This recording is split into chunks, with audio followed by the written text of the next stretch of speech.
अरे वाह इतनी सुंदर बास्ना लगुच पड़िशा घरे बोधी पिठा होचे केते सुंदर पिठार बास्ना। मो बो भी केते सुंदर पिठा बनाई आज मो बो कथा बहुत मन पड़ुची। अरे एबे पुणी किए आसला जाई देखिए। अरे बो तू अरे तू विश्वास कर मु एबे तो कथा ही भाबुतली। अरे माँ देखिलु तो तू भाबिलु आ मु पहुंची गली।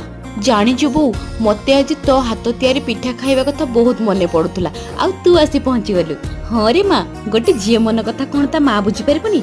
ए देख मु तो पई पिठा नहीं आसी ने सतरे बो जा हो तू मो मन कथा बुझी पारलु। मु एबे जाउची सब पिठा खाइकी सार देबी आ तो पई पानी नहीं आसी। अरे पिठा हैला माने अधे पिठा पर तू खाऊ आ तो पई मु आनिबिनी केमिति। धीरे धीरे खा जहा कह बो तो हाथ तैयारी पिठारे जो स्वाद ना मो मन पूरा शांति हो गला। गोटे झीर मन कथा ता माठू अधिक किए बुझी पारिबो। वीडियो भल लगे कमेंट रे मान